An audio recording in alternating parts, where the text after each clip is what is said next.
साईं बाबा मोह माया से परे थे। वो तो साक्षात ईश्वरी विभूति थे। केवल जगत कल्याण हेतु उन्होंने इस धरती पर जन्म लिया था।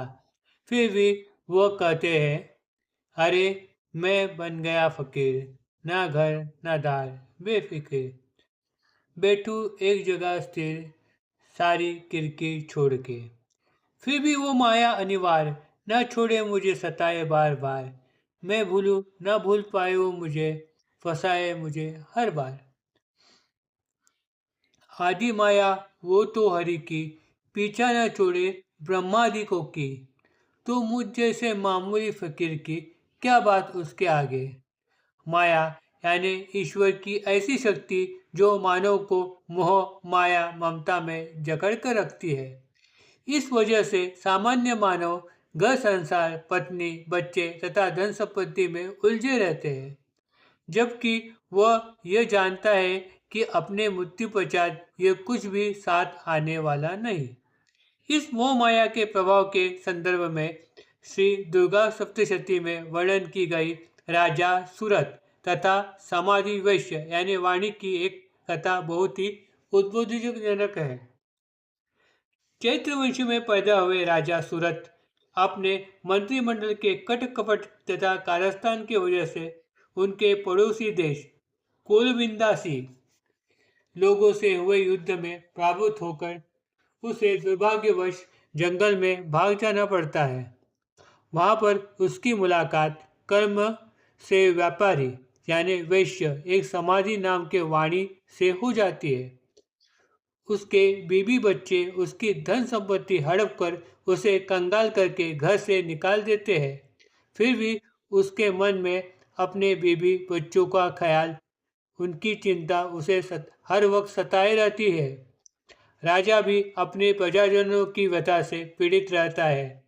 दोनों भी कंगाल होने पर भी मोह ममता के जाल में फंसे रहते हैं।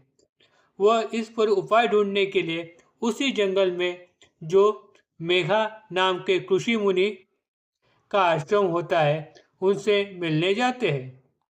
मेघा ऋषि उन्हें माता भगवती को शरण में जाने की सलाह देते हैं। वो कहते हैं, इस संसार की नश्वरता का अनुभव होते हुए भी ईश्वरी माया में फंसकर इस संसार रूपी जन्म मरण के फेरे में जन लोग फंसते रहते हैं। इसलिए उस माता भगवती को शरण जाना और उसकी भक्ति करना यही एक अंतिम उपाय है। वह भगवती महामाया ही सारी विश्व की उत्पत्ति का मूल कारण है। अगर वह प्रसन्न हो गई तो मानव को सांसारिक सुख तथा मुक्ति का वरदान प्रदान करती है। भगवान गौतम बुद्ध कहते हैं, सर्व दुखम सर्वक्षणिकम, यानी कि भौतिक चीजों से प्राप्त होने वाला सुख कुछ समय के लिए यानी नश्वर है। इसलिए शाश्वत सुख की प्राप्ति के लिए इंसान को ईश्वर भजन में हमेशा ही रत रहना चाहिए। हेमाड पंत द्वारा रचित साई सचचैत्र में भी इस बारे में अनेकों उपाय बताए गए हैं। वह इस बारे संदर्भ में कहते हैं, संसार की चंचलता कैसी, मेघमंडल की विद्युत लेखा जैसी। काल के महाजाल में फंसते काहे का सुख वो पाते।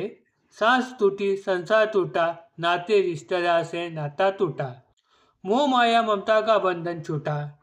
अंदर चंदर चद्दर हो जाए पुरानी, त्यागनी पड़े ये जब तुम जानी, काहे रहे तू अभिमानी।